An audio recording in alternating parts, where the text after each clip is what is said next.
یا جن کے والدین اس دنیا سے گزر گئے ہیں، یا محسنین یا دوست یا عزادار یا نوح خان یا ماتمی، ان سبھی مومنین کو اس ثواب میں شریک کریں۔ ایک سورہ فاتحہ۔ بسم اللہ الرحمن الرحیم۔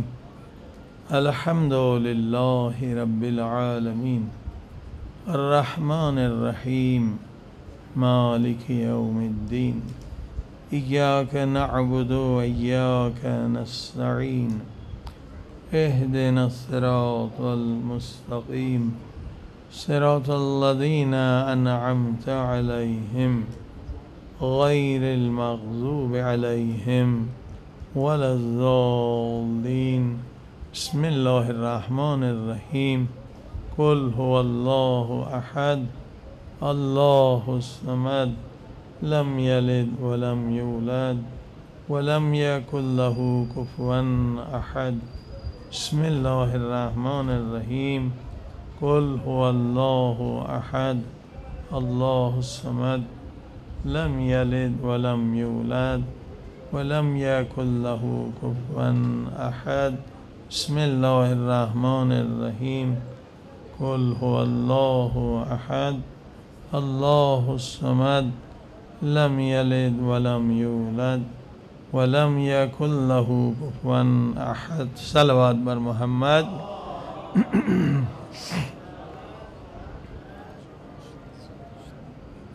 بار دیگر صلوات۔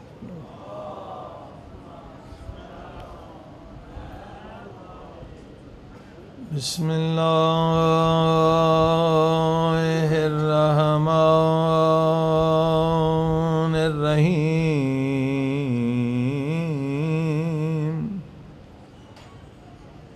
الحمد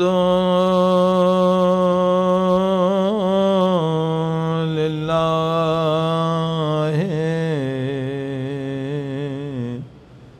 رب العالمین۔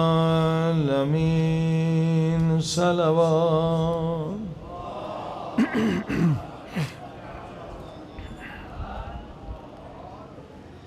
الحمد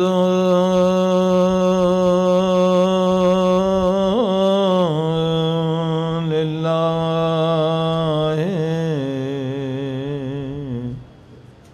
کما هو اہل والصلاة والسلام علی سید المرسلین۔ صلوات۔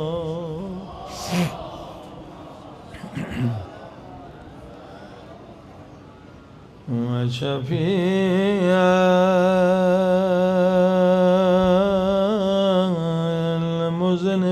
المذنبین وخاتم النبیین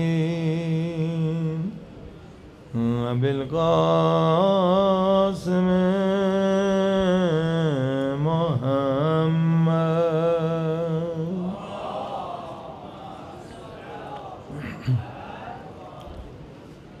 وآلہ الطیبین الطاہرین المعصومین۔ سب مل کے امام پاک کے ظہور کے لیے دعا کریں۔ اللہم کل ولیک حجت بن الحسن صلواتک علیہ وعلی آبائی فی هذه الساعة وفي كل ساعة وليا وحافظا وقائدا وناصرا ودليلا وعينا حتى تسكناه أرضك طوعا وتمتعه فيها طويلا برحمتك يا أرحم الراحمين صلوات محمد.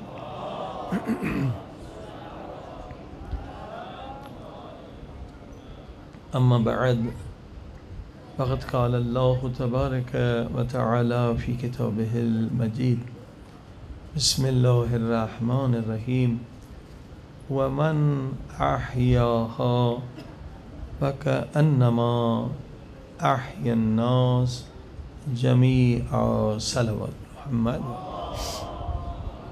السلام معزز سامعین، سورہ مائدہ قرآن کریم کا 5واں سورہ ہے. اس کا ایک نورانی جملہ آپ کی خدمت میں تلاوت کیا گیا. اللہ پاک فرماتا ہے وَمَنْ أَحْيَاهَا فَكَأَنَّمَا أَحْيَا النَّاسَ جَمِيعًا.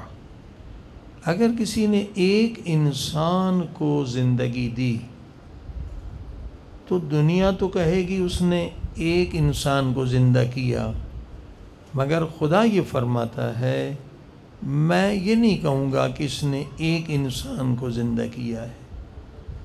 خدا فرماتا ہے میں اسے اجر اتنا دوں گا گویا اس نے سارے دنیا کے انسانوں کو زندگی دی ہے. عظیم الشان جملہ ہے، عظیم الشان آیت ہے.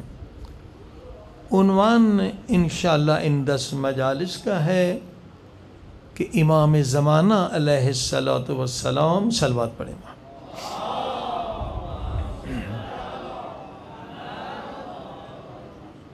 کہ ظہور کی ہم تیاری کس طرح سے کریں.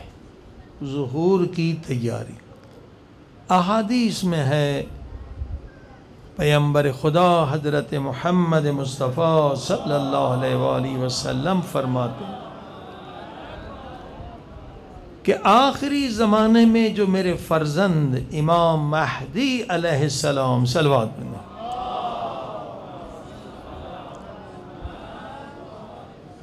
کا حقیقی انتظار کرے گا، اس کا مقام جنگ بدر میں اور جنگ احد میں شہید ہونے والے میرے اصحاب کے برابر ہوگا. کتنی عظیم بات پیغمبر اسلام نے کہی. جنگ بدر میں جنگ احد میں کون کون ہستیاں شہید ہوئی تھیں؟ حضرت حمزہ علیہ السلام جنگ احد میں شہید ہوئے تھے. امام حسین علیہ السلام سے پہلے سید الشہداء انہیں کہا جاتا تھا. اتنا بڑا مقام ہے جو امام مہدی علیہ السلام کا حقیقی انتظار کرے. جو حقیقی انتظار کرتا ہے اس کا مقام حضرت حمزہ علیہ السلام کے برابر ہے. تو عزیزان گرامی، دوسری حدیث ہے کہ آخری زمانے میں افضل ترین عبادت امام مہدی علیہ السلام کا انتظار ہے. صلوات پڑھی محمد والے.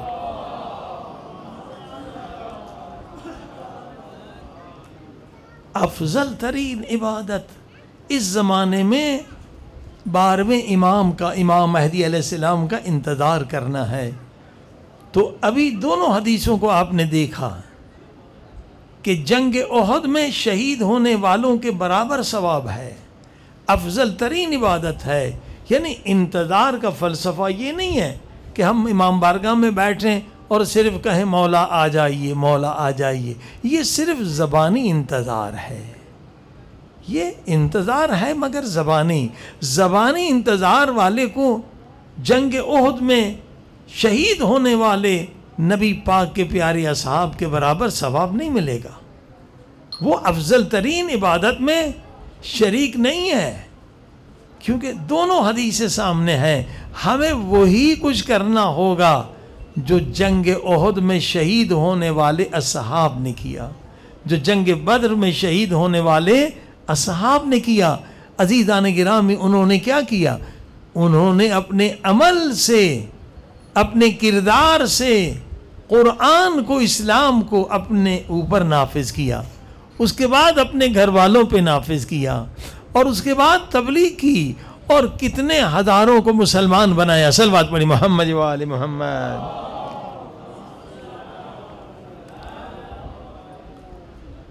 اب امام مہدی علیہ السلام جو آئیں گے تو کیا صرف ہم شیعوں کے لیے آئیں گے، یا صرف مسلمانوں کے لیے آئیں گے، یا پوری کائنات کے لیے آئیں گے؟ تو جتنی حدیثیں ہیں بتلاتی ہیں کہ امام مہدی علیہ السلام پوری کائنات کے لیے آئیں گے، پوری کائنات میں انقلاب لائیں گے، پوری کائنات سے ظلم کو مٹائیں گے، پوری کائنات سے فحاشی کو مٹائیں گے، پوری کائنات سے ناانصافی کو مٹائیں گے، پوری دنیا میں عدل قائم کریں گے۔ یعنی ثابت ہوا کہ امام مہدی علیہ السلام صرف مسلمانوں کے لیے نہیں آئیں گے، صرف شیعوں کے لیے نہیں آئیں گے۔ تو آج دنیا کی آبادی کتنی ہے؟ تقریباً 7 ارب لوگ دنیا میں رہتے ہیں۔ ان میں سے مسلمان کتنے ہیں؟ تقریباً 1.5 ارب لوگ جو ہیں مسلمان ہیں، اور ان میں شیعہ کتنے ہیں؟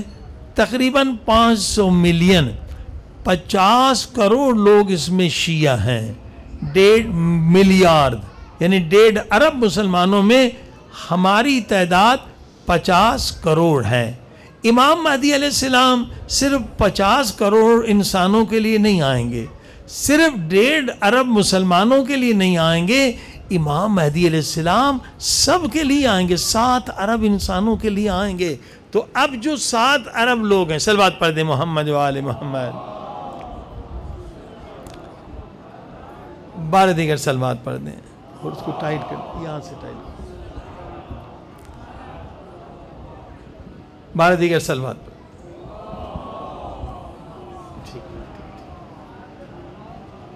7 ارب لوگ جو اس وقت دنیا میں ہیں، ان میں اکثر تو وہ لوگ ہیں جو خدا کو بھی نہیں مانتے ہیں۔ امام پاک کو تو ماننا بعد کی بات ہے نا، خدا کو ہی نہیں مانتے۔ آپ جو عیسائی سمجھتے ہیں، ہم یورپ میں دیکھ چکے ہیں، امریکہ میں دیکھ چکے ہیں، کینیڈا میں، یہ عیسائی بیچارے نام کے عیسائی ہیں، اکثر جو ہے ایتھیسٹ بن چکے ہیں، خدا کو ہی نہیں مانتے ہیں۔ اکثریت جو دنیا کی ہے وہ خدا کو بھی نہیں مان رہے ہیں، پیغمبر اسلام کو کہاں مانیں گے، امام مہدی علیہ السلام کو کہاں مانیں گے؟ تو عزیزان گرامی، اگر ہم چاہتے ہیں مولا مہدی علیہ السلام کا جلد ظہور ہو، تو ہر مومن کی یہ ڈیوٹی ہے، ہر مومن، ہماری تعداد 500 ملین ہے، اگر اس محرم میں ہر مومن عہد کرے، امام زمانہ سے وعدہ کرے، اور اس وعدے کو نبھائے کہ مولا اس آیت پر میں عمل کروں گا، وَمَنْ أَحْيَاهَا فَكَأَنَّمَا أَحْيَا النَّاسَ جَمِيعًا، اگر آپ نے ایک انسان کو مسلمان بنایا تو دنیا کہے گی آپ نے ایک کو بنایا، مگر خدا کہے گا نہیں، تو نے پوری دنیا کو مسلمان بنایا۔ اگر آج ہم عہد کریں، آج ہم وعدہ کریں، امام زمانہ سے وعدہ کریں، مولا ہم اپنی موت سے پہلے کوشش کریں گے کہ 40 کافروں کو مسلمان بنا دیں، 40 مشرکوں کو مسلمان بنا دیں، یا 40 جو بیچارے مسلمان ہیں مگر انہیں معرفت امام زمانہ نہیں ہے، انہیں معرفت امام زمانہ عطا فرمائیں گے۔ تو عزیزان گرامی، اگر آج ہماری تعداد 500 ملین ہے، اس کو 40 سے ضرب لگائیں تو بتائیے ہماری تعداد کتنی بڑھ جائے گی؟ صلوات پڑھی محمد و آل محمد۔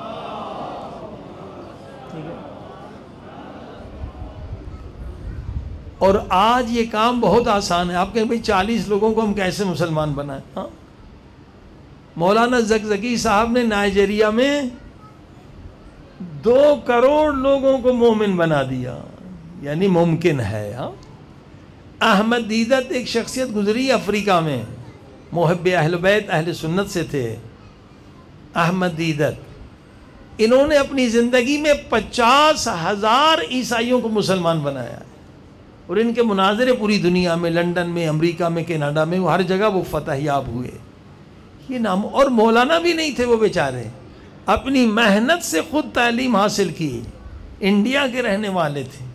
تو اگر احمد دیدت جو مولانا بھی نہیں ہے اپنی محنت سے 50,000 عیسائیوں کو مسلمان کر سکتا ہے، اور آغا زکزکی اگر نائجیریا میں 20 ملین 2 کروڑ لوگوں کو شیعہ بنا سکتا ہے، تو کیا ہم اور آپ 40 لوگوں کو مومن نہیں بنا سکتے؟ صلوات پڑھی محمد و آل محمد۔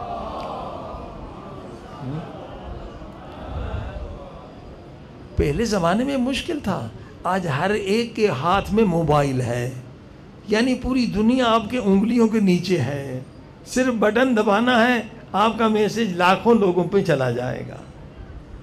ہم کوشش نہیں کرتے۔ اگر ہر مومن آدھا گھنٹہ دے دے نا، صرف آدھا گھنٹہ، آپ دیکھیں سال میں کتنے ہزاروں کو مسلمان بنا سکتے ہیں آپ، صرف آدھا گھنٹہ دے دیں۔ نیا جب انٹرنیٹ آیا تھا، بالکل نیا 95 میں یہ انٹرنیٹ آیا تھا، اس وقت ہم امریکہ میں تھے، اور اللہ کا شکر ہے ہم کچھ تیاری سے گئے تھے، ہمیں تو نہیں پتا تھا کہ انٹرنیٹ کوئی چیز آنے والی ہے، لیکن ہم گئے تھے، کچھ کتابیں یہاں ترجمہ کر کے، یہی مدرسہ ثقلین سے آیت اللہ مصباح یزدی کی 2 کتابیں تھیں، آموز شقائد، اس کا ترجمہ انگلش میں کروایا تھا، آئین وہابیت، اس کا ترجمہ آغا جعفر سبحانی کی انگلش میں کروایا تھا۔ یہ 3-4 کتابیں ہمارے پاس تھیں۔ پھر دین آئی واز گائیڈڈ تھی۔ تو ہم پہلے پہنچے سویڈن میں، تو ہمیں یونیورسٹی میں ایک پروفیسر صاحب مومن لے کر کہ اگر صاحب یہ انٹرنیٹ ہے، آپ دیکھیں بہت زبردست چیز ہے، آپ لاکھوں میں اپنا تبلیغ کر سکتے ہیں۔ میں نے کہا ٹھیک ہے۔ میں نے کہا میں کیا کروں؟ میں نے کہا جو آپ پیغام لکھیں، یہ 10 لاکھ، اس زمانے میں اتنا انٹرنیٹ نہیں تھا، نیا بھی 1 مہینہ بھی نہیں ہوا تھا انٹرنیٹ کا، 10 لاکھ لوگوں تک پیغام چلا جائے گا۔ ہم نے ایک پیغام بھیجا 1 صفحے کا علامہ طباطبائی کی کتاب سے، اور وہ یہ تھا which religion is giving more rights to women۔ ترجمہ یہ کہ کون سا مذہب خواتین کو زیادہ حقوق دیتا ہے، ٹھیک ہے، which religion is giving more rights to women۔ اور اس میں 8-10 دلیلیں ہم نے لکھی کہ اسلام جو ہے نا وہ سب سے زیادہ عورتوں کے حقوق دیتا ہے۔ اب یہ مناظرہ ہم نے بھیج دیا، 1 صفحہ تھا، 8-10 پوائنٹس تھے۔ اب اس میں 2-3 لاکھ لوگوں نے پڑھا، اور 40 لوگ مناظرے میں شریک ہو گئے۔ اس کے بعد ہمیں امریکہ میں ہیوسٹن میں 40 پڑھنا تھا، تو ہم نے کہا بھئی ہم اسی گھر میں رہیں گے جس کے پاس انٹرنیٹ ہو، کیونکہ اس نیا انٹرنیٹ آیا تھا، ہر ایک گھر میں تھا ہی نہیں، تو آخر انہوں نے بندوبست کر دیا۔ اب جب ہم نے دیکھا مناظرہ اپنا کھولا، تو دیکھا بھئی 40 لوگ جو ہیں پوری دنیا سے مناظرے میں شریک ہو گئے، کوئی حمایت کر رہا ہے، کوئی مخالفت کر رہا ہے، کوئی دلیل دے رہا ہے۔ تو جہاں ضرورت تھی ہم نے جواب دیا۔ 2 مہینے تک یہ مناظرہ چلتا رہا، 2 مہینے تک۔ اور اس کے بعد ایک صاحب تھے کینیڈا میں، انہوں نے تورات انجیل سے آیتیں آ کے بیان کی، عیسائی تھے اس طرف، ادھر سے مسلمان تھے، مناظرہ ہو رہا تھا۔ وہ کہہ رہے تھے نہیں، مسلمان جو ہیں وہ عورتوں کے حقوق ادا نہیں کرتے ہیں، اسلام سے زیادہ عیسائیت کے اندر حقوق ہے۔ اس صاحب نے ساری آیتیں تورات انجیل سے بیان کی کہ آپ کیا کہتے ہیں، آپ کی کتاب میں تورات انجیل میں عورت کی توہین کی گئی ہے، انسلٹ کی گئی ہے، عورت کو حیوان کا نام سے پکارا گیا ہے۔ قرآن میں ایک آیت دکھائیں کہ کہیں قرآن نے کہا ہے عورت کو تم گدھی ہو؟ تمہاری تو البتہ یہ تورات انجیل جو ہے تحریف شدہ ہے، عورت کی توہین کی گئی ہے، انسلٹ کی گئی ہے، اور آپ کی تورات انجیل میں ہے کہ عورت کو چرچ میں بات کرنے کا حق نہیں ہے۔ یہ آپ حقوق دے رہے ہیں۔ اس طرح کی بہت ساری آیتیں، جب یہ اتنی آیتیں تورات انجیل سے آ گئیں تو یہ صاحب خاموش ہو گئے، اور اس 2 مہینے کے مناظرے سے کتنی خواتین نے حجاب کرنا بھی شروع کر دیا۔ صلوات پڑھی محمد و آل محمد۔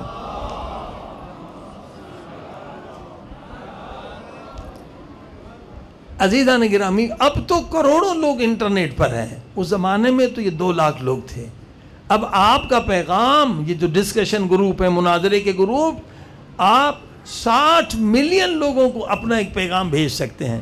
پھر اس کے بعد ہم نے کیا کیا کہ تیجانی صاحب کی کتاب دین آئی واز گائیڈڈ، پھر میں ہدایت پا گیا، سمت ہدایت، اور رائٹ پاتھ المراجعات، 12 صفحے ہم ان گروپوں میں بھیجتے رہے۔ اس وقت اسلام کے صرف 3 گروپ تھے، آلٹ اسلام، سوشل اسلام، UK اسلام، صرف 3 گروپ تھے جس میں تقریباً 7-8 لاکھ لوگ تھے۔ تو اس سے اتنا فائدہ ہوا، کتنے لوگ اسلام کی طرف آ گئے، کتنے لوگ، حتیٰ کہ اہل سنت کے ایک بہت بڑے ادارے نے ہم سے اجازت مانگی کہ یہ کتاب جو آئین وہابیت ہے، آیت اللہ جعفر سبحانی کی بہترین کتاب ہے، ہم چاہتے ہیں اپنے میگزین میں اس کو قسط وار ادا کریں، اس کو چھاپیں، آپ کی اجازت؟ ہم نے کہا بالکل اجازت ہے۔ تو آپ دیکھیے انٹرنیٹ ایک بہت بڑی دنیا ہے، اگر اس کا صحیح استعمال کریں تو 40 نہیں، آپ 4000 لوگوں کو بھی شیعہ بنا سکتے ہیں۔ صلوات پڑھی محمد و آل محمد۔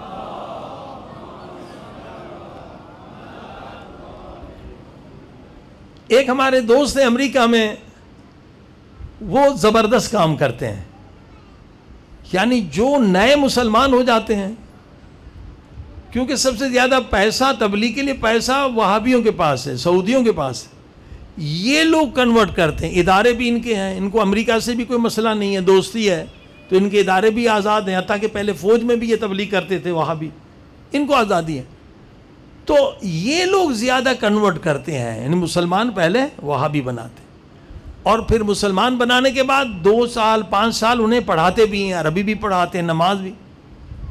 تو جب وہ 5 سال کا مبلغ تیار ہو جاتا ہے تو ایک ہمارے دوست ہیں امریکہ میں، مولانا ہیں، یہیں سے پڑھ کر گئے ہیں، وہ ان کے ای میل ڈھونڈتے رہتے ہیں کہ جو نئے مسلمان ہیں۔ اب جو نیا مسلمان ہے اس کے اندر تعصب نہیں ہے شیعہ سنی کا، وہ حق کی تلاش میں ہے۔ وہ کہتا ہے یہ وہابی ایک بندے پر، امریکن پہ، کم سے کم $50,000 خرچ کرتے ہیں، 5 سال انہیں پڑھاتے ہیں، اور جب وہ تیار ہو جاتا ہے مبلغ، میں صرف $1 خرچ کرتا ہوں، بلکہ وہ بھی نہیں کرتا ہوں، اور وہ الحمدللہ شیعہ ہو جاتا ہے۔ میں کیا کرتا ہوں، اسے 3 کتابیں بھیجتا ہوں کہ تو حق کی تلاش میں ہے، دیکھ حق کا مذہب کیا ہے۔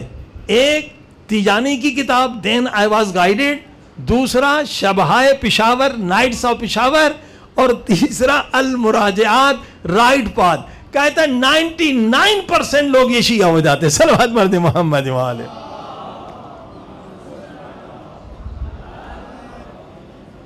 دیکھیے سب اتنا آسان ہے شیعہ بنانا۔ اب شیعہ کیسے بنتے ہیں، کس طرح سے آپ کسی کو شیعہ بنا سکتے ہیں؟ دیکھیے شیعہ مسلمانوں کی تعداد تقریباً اندازہ ہے کہ 1.5 ارب مسلمان ہیں اس وقت دنیا میں۔ ہم شیعہ 500 ملین، 50 کروڑ ہیں۔ 700 ملین صوفی اور محب اہل بیت ہیں۔ 700 ملین، ان کی تعداد بہت زیادہ ہے۔ ہندوستان میں بھی صوفی بہت زیادہ ہے، اور ماشاءاللہ اس وقت جو بہت بڑا کام ہوا ہے ہندوستان میں، جو پاکستان میں بھی ہم شیعوں کو کرنا چاہیے، کہ تمام صوفی جو درگاہیں ہیں، بڑی بڑی درگاہیں ہیں صوفیوں کی، جتنی بڑی بڑی درگاہیں ہیں، لاکھوں کروڑوں لوگ ہیں، ان تمام صوفی درگاہوں میں محرم کا عشرہ شیعہ علماء پڑھ رہے ہیں۔ یہ ایک بہت بڑا انقلاب ہے، الحمدللہ بہت بڑی خدمت ہے، کیونکہ صوفی بھی محب اہل بیت ہوتے ہیں۔ اور دیکھیے ایمان ابو طالب پر علیہ السلام پر جو پہلی کتاب لکھی گئی ہے ہندوستان میں، وہ صوفیوں نے لکھی ہے۔ جو اردو میں بھی ترجمہ ہے، چشتی ہیں، ہاں چشتی مذہب والے، صوفیوں نے لکھی ہے، انہوں نے دفاع کیا ہے۔ تو الحمدللہ یہی کام پاکستان میں ہونے کی ضرورت ہے کہ جتنی صوفی درگاہیں ہیں وہاں ہمارے عالم جائیں اور اشرا قائم کریں۔ پورے ہندوستان میں یہ کام ہو گیا ہے الحمدللہ۔ تو 700 ملین جو ہیں صوفی ہیں، یہ سب محب اہل بیت ہیں، یہ مجلسوں میں بھی آتے ہیں، گریہ بھی کرتے ہیں۔ 2 سال میں بنگلہ دیش محرم پڑھنے گیا کہ اجمیر شریف کے جو گدی نشین تھے، پیر تھے، ان کا نام تھا، مرحوم ہو گئے، پیر حسن۔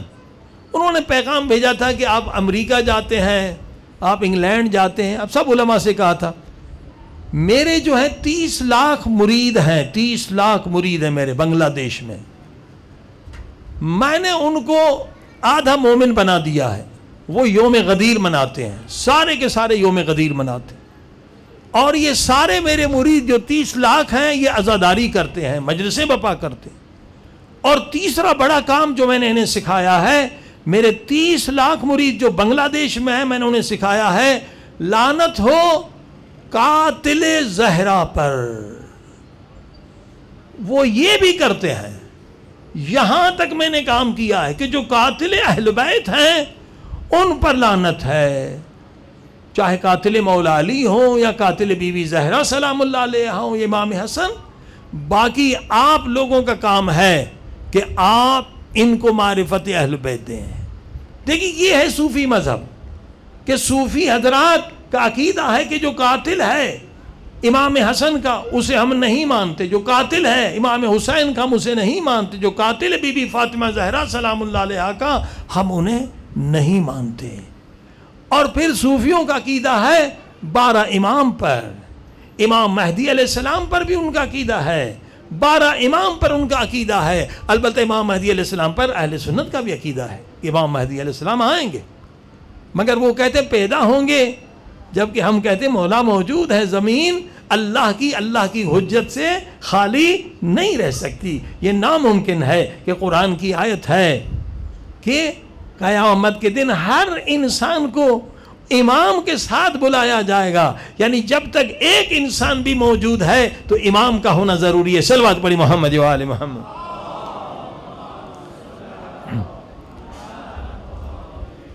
اب صوفیوں میں شیعوں میں ایک فرق ہے معرفت کا، وہ کیا فرق ہے؟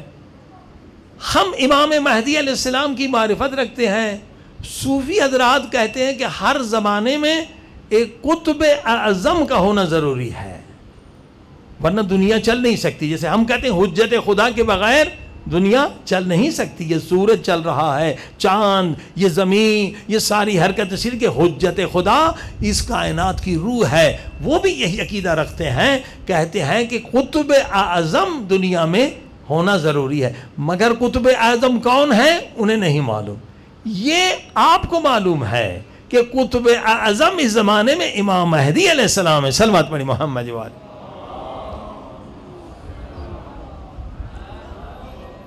لہذا ان کو شیعہ بنانا کوئی مشکل نہیں ہے، بہت آسان ہے۔ اب شیعہ کیسے بنائیں، جو ہم اپنا تجربہ پیش کرتے ہیں۔ دیکھیے 3 موضوع میں آپ مجتہد بن جائیں، خصوصاً آپ علماء۔ البتہ عام مومن کو بھی اس میں اسپیشلسٹ ہونا چاہیے۔ آپ 40 نہیں 40,000 کو شیعہ بنا سکتے ہیں اگر 3 ٹاپکس، 3 موضوع میں آپ مجتہد بن جائیں۔ وہ کیا؟ ایک غدیر کا موضوع ہے، غدیر کا موضوع جہاں مولا کی امامت کا اعلان ہوا، اس میں آپ کو مجتہد ہونا چاہیے، اسپیشلسٹ ہونا چاہیے، ماہر ہونا چاہیے، حوالے یاد ہونے چاہیے، جو اعتراضات ہیں ان کے جوابات ہونے چاہیے۔ آپ دیکھیے کتنوں کو آپ شیعہ بنا سکتے ہیں۔ اور دوسرا موضوع جو ہے فدق کا موضوع ہے، یہی فدق کا موضوع ہے جس سے لوگ سن کے اور رو کے شیعہ ہوتے ہیں۔ فدق میں بھی ہر عالم کو، ہر طالب علم کو مجتہد ہونا چاہیے، ہر مومن کو اسپیشلسٹ ہونا چاہیے، ماہر ہونا چاہیے۔ پھر آپ دیکھیے دنیا میں آپ کتنے کو شیعہ بنا سکتے ہیں۔ اور تیسرا موضوع ہے بی بی فاطمہ زہرا کے در پہ آگ لگانے کا۔ یہ 3 موضوع میں اگر آپ مجتہد بن جائیں، آپ کے پاس ریفرنسز آ جائیں، حوالے آ جائیں، تو یقین جانیے آپ ہزاروں کو شیعہ بنا سکتے ہیں۔ صلوات پڑھیں محمد و آل محمد۔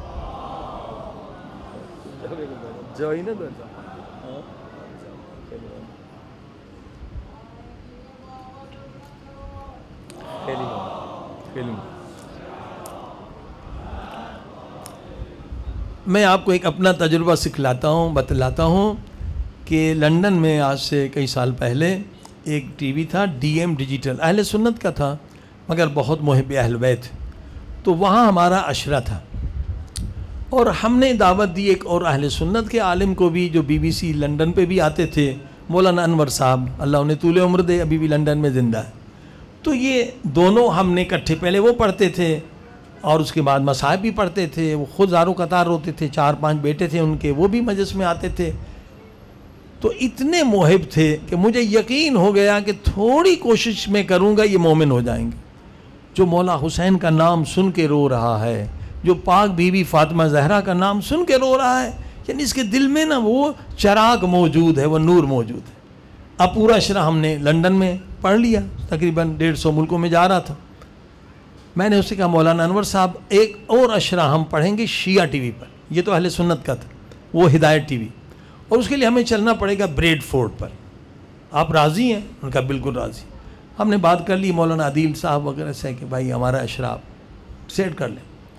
اب ہم پہلی مجلس پڑھ کر واپس آئے تو کمپیوٹر تھا میرے پاس، میں نے مولانا اسحاق صاحب کا کلپ چلایا، مرحوم اسحاق صاحب، جس میں مرحوم اسحاق صاحب نے کہا کہ بھائی دیکھیو یہ ہماری کتابوں میں بھی ہے کہ بی بی فاطمہ زہرا کے گھر پہ حملہ ہوا ہے، آگ لگی ہے، بچہ شہید ہوا ہے، یہ ہماری اہل سنت کی کتابوں میں موجود ہے، مگر ہم نے بچپن سے ان کی تعریفیں سنی ہیں تو ہم انہیں اچھا سمجھتے ہیں، شیعوں نے بچپن سے ان کے ظلم سنے ہیں تو وہ انہیں برا مانتے ہیں، ان کا بھی قصور نہیں ہے، ہمارا بھی قصور نہیں ہے، بس یہ آپس میں اتحاد ہونا چاہیے، اس طرح کی بات۔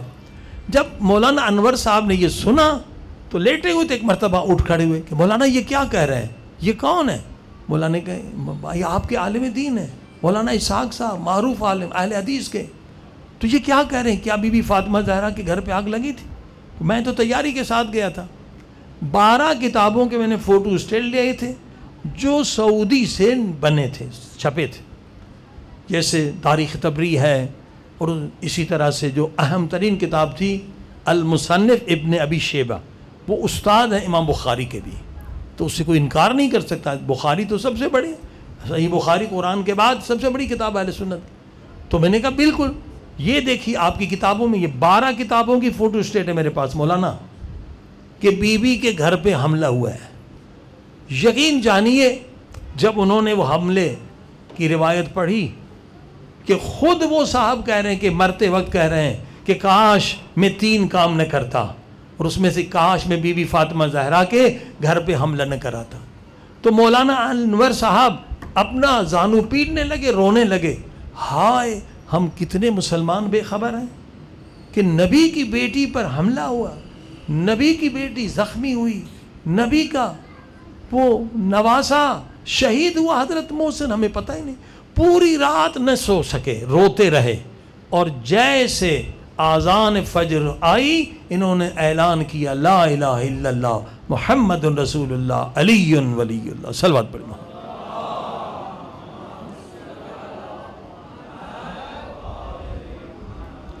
اب آپ اندازہ لگائیے کہ اس طرح کے لاکھوں نہیں کروڑوں محب اہل بیت ہیں، اگر ان کو آپ دکھا دیں اور ثابت کر دیں کہ بی بی کے گھر پہ انہوں نے حملہ کیا ہے، وہ کبھی اس مذہب پہ باقی نہیں رہیں گے۔ یعنی یہ ہماری کمزوری ہے۔ ان 3 موضوعات پر انشاءاللہ آپ مجتہد بنیں، اسپیشلسٹ بنیں، کوشش کریں گے کہ ہر دن آپ کی خدمت میں کچھ حوالے پیش کریں، دلیل پیش کریں۔ آج غدیر سے شروع کرتے ہیں، صلوات پڑھیں محمد و آل محمد۔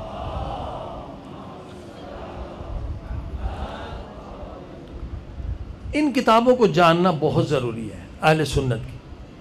خود مدینے میں ہمارے ساتھ ایک کا مناظرہ ہو گیا، ہمارے سندھ کا رہنے والا تھا، سندھی لوگ جو ہیں محب اہل بیت ہوتے ہیں، وہ سعودی بن چکا تھا، اس کے گھر میں مجلس تھی اور وہ مناظرہ ہو گیا. اس کا جو ایک بھتیجا شیعہ تھا وہ خود سنی تھے. اب ہم نے کہا بغیر کتابوں کے کیسے مناظرہ ہو؟ تو بازار سے ایک تفسیر مل گئی، تفسیر در منصور. حوالے مجھے یاد تھے کافی. تو یہ کتابیں آپ ضرور یاد کریں، ورنہ مناظرے میں کبھی جیت نہیں سکتے. اور کبھی صفحہ یاد نہ کریں، صفحہ بدلتا رہتا ہے. باب یاد کریں، کون سا باب ہے. ہاں، باب خمس ہے یا باب جہاد ہے، باب یاد کریں، کبھی صفحہ یاد نہ کریں، آپ شکست کھا جائیں گے. اب دیکھیں یہی آیت جو ہے سورہ مائدہ کی، کوئی مسلمان انکار نہیں کرتا. اس میں پہلے انکار کرتے تھے، مگر حامد حسین ہندی نے ابقات الانوار کتاب لکھی، اور اتنی عظیم الشان کتاب لکھی کہ اس کے بعد کسی کو جرت نہ ہوئی کہ من کنت مولا فہذا علی مولا سے انکار کریں. اس کے بعد علامہ امینی نے الغدیر 11 جلد لکھی. ان 2 کتابوں نے پوری دنیا میں تہلکہ مچا دیا.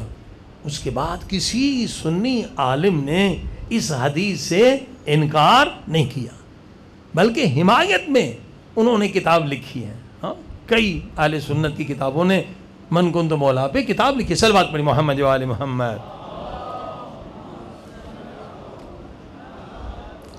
اب مولا علی علیہ السلام کی خلافت کو آپ کیسے ثابت کریں گے؟ سورہ مائدہ کی آیت ہے، یا ایھا الرسول بلغ ما انزل الیک من ربک وان لم تفعل فما بلغت رسالتہ. غدیر پر جب رسول خدا پہنچے، قوم غدیر پر، تو یہ آیت نازل ہوئی کہ میرے محبوب پہنچا دو اس حکم کو جو آپ پہ نازل ہوا ہے. اگر آپ نے حکم نہیں پہنچایا تو آپ نے دین کا کوئی کام نہیں پہنچایا. اب یہ ہماری کتابوں میں تو ہے، لیکن مناظرے کے لیے آپ کو ان کی کتابیں پیش کرنی ہیں. اب پہلی کتاب پیش کرتا ہوں آپ کی خدمت میں، یہ جلال الدین سیوطی در منصور. اور اسی تفسیر نے ہماری مدد کی. مدینے میں جو مناظرہ ہوا تھا، الحمدللہ وہ صاحب بھی تشیع کی طرف آ گئے. البتہ وہاں حالات ایسے ہیں کہ وہ تقیے میں ہی رہ رہے ہیں، وہاں اعلان تو نہیں کر سکتے ہیں. تو اس میں تفسیر در منصور والے نے بالکل وہی لکھا جو ہماری کتابوں میں لکھا ہے کہ جب یہ آیت نازل ہوئی تو رسول پاک نے مولا علی کا ہاتھ بلند کر کے کہا، من کنت مولا فہذا علی مولا. مولا کا نعرہ بھی لگائیں، نعرہ حیدری. اور صرف یہ نہیں، اللہم والی من والا وعاد من عادا. اے خدا تو اس سے محبت کرنا جو علی سے محبت کرے، اور تو اس سے عداوت و دشمنی رکھنا جو علی سے دشمنی رکھے. صلوات پڑھی محمد و آل محمد.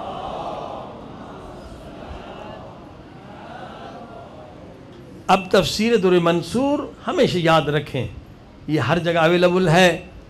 اور الحمدللہ کچھ دوستوں نے یہ بھی کام کیا تھا کہ URL ایڈریس لنک پیدا کیے تھے.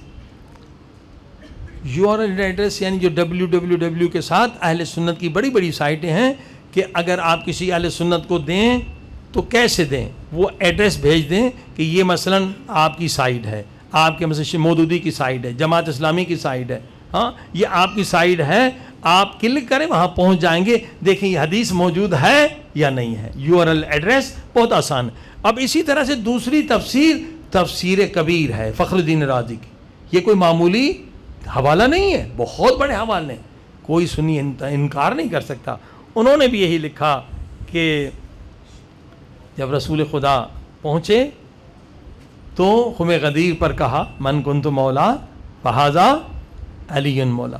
پر انہوں نے ایک اضافی بات بھی کہی کہ پھر حضرت عمر آگے بڑھے اور انہوں نے کہا بخن بخن، مبارک ہو مولا علی کو مبارک کہا کہ آپ جو ہیں مولا بن گئے ہیں ہر مومن کے اور مومنہ کے. یہ اور مزید پاورفل حوالہ ہے کہ خلیفہ دوم نے مبارک بات بھی دی ہے اور مولا بھی کہا. صلوات پڑھی محمد و آل محمد.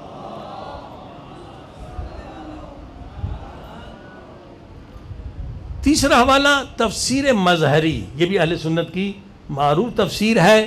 اس نے بھی یہی واقعہ لکھا ہے کہ یہ آیت جو نازل ہوئی قوم غدیر پر. زیادہ حوالے اس لیے نہیں دوں گا تاکہ آپ کو یاد رہیں. اور اگر یہ حوالے چاہیے تو انشاءاللہ اگر اپنا ای میل آپ دیں گے تو ای میل کے ذریعے سے آپ کو بتایا بھی جائے گا. صلوات پڑھیں محمد و آل محمد.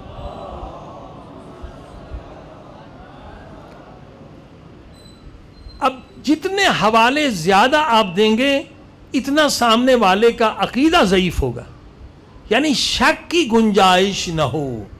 یہی عظیم الشان کام جو ہے میر حامد حسین نے کیا ہے. اتنے حوالے کیے، اتنے حوالے دیے ہیں کہ آج تک کسی اہل سنت کے محقق کو جرأت نہیں ہوئی ہے کہ اس کو رد کریں. اور ہر اعتبار سے انشاءاللہ بحث ہوگی کہ آپ سنیں گے کہ جتنے شبہات اس میں اٹھاتے ہیں ان سب شبہات کے جوابات بھی آپ کو آنے چاہیے جو آئندہ مجالس میں عرض کریں گے. صلوات پڑھیں محمد و آل محمد.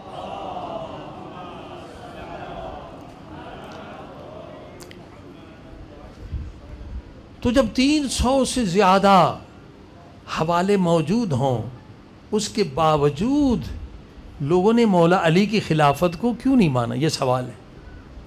300 سے زیادہ ریفرنسز ہوں جس میں کوئی شک بھی نہیں ہے کہ یہ آیت مولا علی کی شان میں اتری ہے، من کنت مولا، مولا علی کی شان میں ہے. تو وجہ کیا ہے؟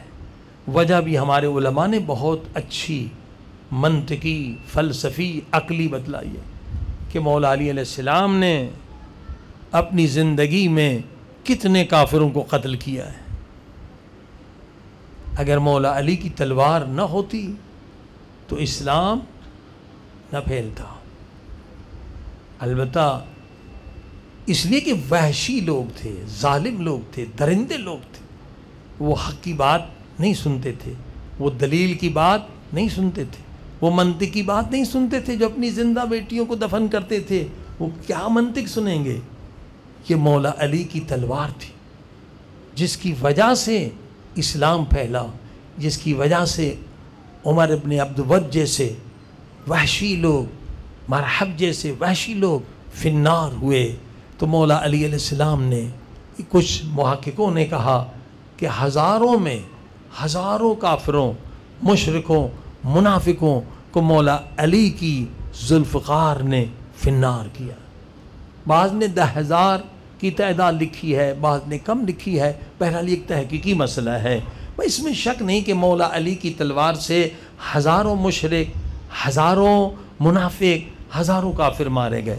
اب آپ بتائیے عرب کے اندر جو بغض و کینہ تھا وہ بہت شدید ہے. قرآن نے بھی اس کا کہا، ذکر کیا ہے کہ انتقام کا جذبہ، بغض و کینہ، ایک قتل کا بدلہ لینے کے لیے 10-10، 20-20، 60-60 سال تک وہ لڑتے رہتے تھے. بغض و کینہ تھا. معاف کرنے کا تو سوال ہی پیدا نہیں تھا، عفو کرنے کا سوال ہی پیدا نہیں تھا. تو اگر 10,000 بھی مولا علی نے کافر مارے ہیں تو ایک کافر کے اگر 10 رشتہ دار بھی لے لیں، 10 دوست بھی لے لیں، تو مولا علی نے 1,00,000 اپنے دشمن بنائے. 1,00,000 مولا علی کے خون کے دشمن تھے، خون کے پیاسے تھے. عزیزو یہ وجہ تھی. ایک سب سے بڑی وجہ یہ تھی ان کے دل میں بغض علی تھا. تبھی نبی پاک نے کہا کہ مومن و منافق کی پہچان یہ ہے کہ جس کے دل میں محبت علی ہے وہ مومن ہے، اور جس کے دل میں بغض علی ہے وہ منافق ہے. کیونکہ علی نے اگر تمہارے باپ کو مارا ہے اس لیے مارا ہے کہ وہ دشمن خدا. علی نے اگر تمہارے بھائی کو مارا ہے اس لیے مارا ہے کہ دشمن رسول ہے. علی نے کبھی تلوار اپنی ذات کے لیے نہیں چلائی. تو یہ ایک طرف دشمنی. اور دوسری وجہ ابو سفیان کا خزانہ، بنی امیہ کا خزانہ. یہ اس زمانے کے ارب پتی خرب پتی لوگ تھے. انہوں نے پیسہ چلایا، ہر طرف سے پیسے کی بارش کی. اور حدیث پاک ہے کہ حب دنیا، دنیا کی محبت کیا ہے؟ رأس کل خطیہ، ساری خطائیں، سارے گناہوں کی جڑ کیا ہے؟ دنیا کی محبت. آج جو مولا حسین کے غم میں ہم رو رہے ہیں، کیوں رو رہے ہیں؟ کیا شمر مولا حسین کو نہیں جانتا تھا؟ جانتا تھا. اسی لیے مولا نے پوچھا شمر تو نہیں جانتا میں کون ہوں؟ میں جانتا ہوں آپ فاطمہ زہرا کے لال، نبی کے نواسے. پھر میری گردن پہ چھری کیوں چلاتے ہو؟ کہا یزید سے مجھے مال غنیمت ملے گا، دولت ملے گی۔ عزیزو، شمر اگر شمر بنا دنیا کی محبت کی وجہ سے، عمر ابن سعد جس پہ ہم لعنت کرتے ہیں زیارت عاشورہ میں، کیوں عمر سعد بنا؟ رے تہران کی حکومت کی لالچ، یہ بھی حب دنیا۔ جبکہ مولا حسین نے کہا کہ تہران کا گندم بھی تجھے نصیب نہیں ہوگا، تو میرے قاتل میں شریک نہ ہو جا، مگر شریک ہو گیا، اندھا ہو گیا۔ حب دنیا کیا ہے؟ حضرت عیسیٰ کا صحابی چند ٹکوں میں اپنے نبی کو بیچ دیتا ہے۔ یہ ہے کیا حب دنیا؟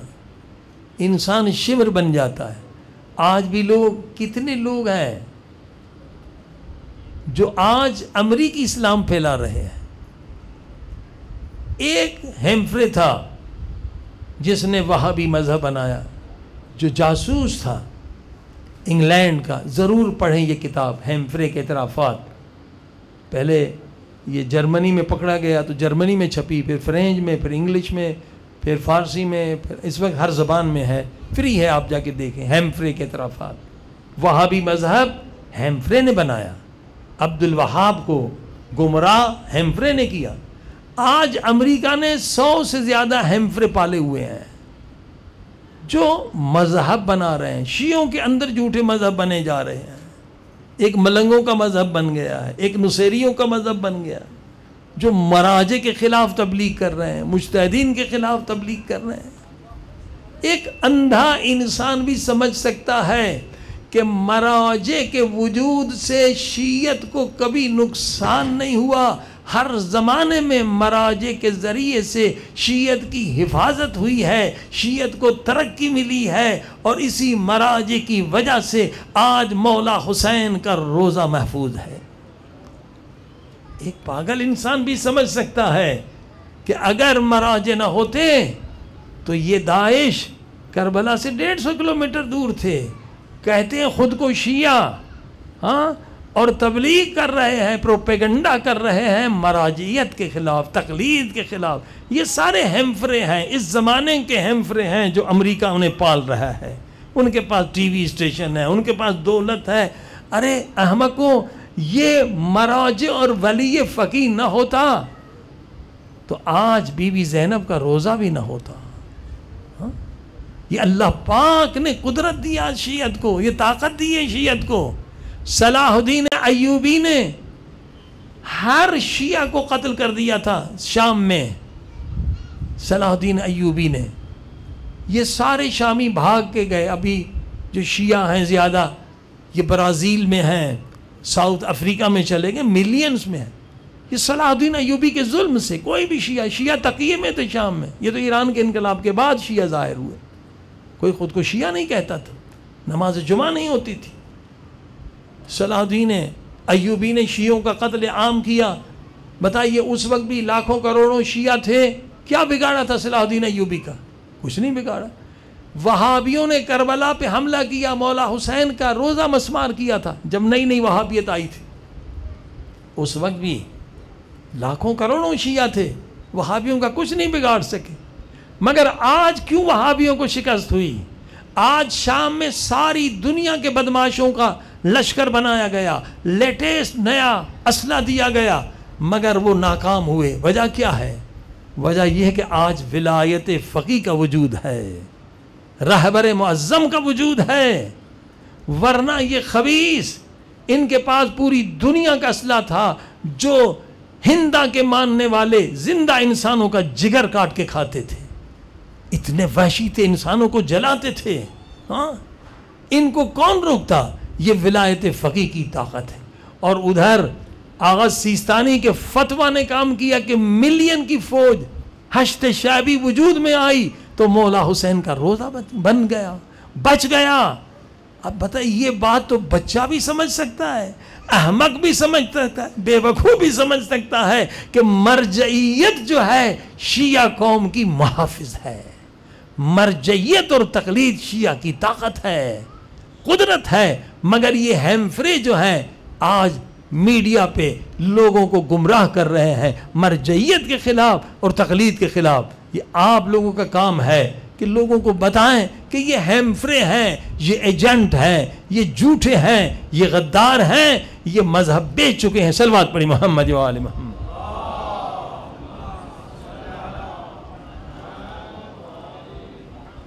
عزیزان گرامی، حب دنیا، آج بھی لوگ دین بیچ رہے ہیں، آج بھی لوگ شمر ہیں. ہاں، یہ شمر ہیں جو دین بیچ رہے ہیں. یہ پیسہ ہے کیا؟ اللہ اکبر. سبھی لوگ جاتے ہیں کہ جب انسان مرے گا تو خالی ہاتھ جائے گا. ہاں، 1 روپیہ بھی، 1 ریال بھی، 1 ڈالر بھی کوئی ساتھ نہیں لے جائے گا، اور کفن کا بھی نہیں معلوم کہ کفن ملے گا بھی نہیں. تو یہ انسان آخر کیوں عاشق دولت ہے؟ دولت کی وجہ سے بھائی بھائی کو قتل کر رہے ہیں. ہاں، دولت کی وجہ سے طلاقیں ہو رہی ہیں. ہاں، لوگ ایسے ظالم ہیں دولت کی وجہ سے باپ کو قتل کر رہے ہیں. ہزاروں ایسے واقعات ہیں. یہ انسان کو شیطان کیسے اندھا کرتا ہے؟ یہ دولت ہے کیا چیز؟ دولت کبھی ہمارے وجود کا حصہ بن سکے گی؟ قبر میں ساتھ جا سکے گی؟ ہرگز نہیں. سورہ حشر کی نورانی آیت ہے کہ دولت کے جراثیم، یعنی جس کے دل میں دولت کی محبت ہے، شمر کے جراثیم موجود ہیں. وہ کبھی شمر جیسا کام کر سکتا ہے، دولت کی وجہ سے دین کو بیچ سکتا ہے. لہٰذا قرآن کی زبردست آیت ہے، زبردست آیت. اس لیے کہ سونے سے پہلے ان آیتوں کی تلاوت کرو. سورہ حشر کی تلاوت کرو، سورہ حدید کی تلاوت کرو، سورہ جمعہ. یہ 6 مسبحات ہیں، اس کی ضرور تلاوت کریں سونے سے پہلے. اس کی بہت برکات ہیں. فرمایا ان مسبحات کون سی سورہ ہے؟ جو سبح اللہ کی تسبیح سے شروع ہوتی ہیں. سبح اسم ربک الاعلی، یسبح للہ ما فی السماوات و ما فی الارض. سورہ جمعہ، سورہ تغابن، سورہ اعلی، سورہ حشر، سورہ حدید، یہ مسبحات کہلائی جاتی ہیں. یہ 6 سورے جو بھی سونے سے پہلے تلاوت کرے گا اسے سکرات میں تکلیف نہیں ہوگی، وہ نہیں مرے گا. مرنے سے پہلے پیارے پاک نبی صلی اللہ علیہ وسلم کی زیارت کرے گا.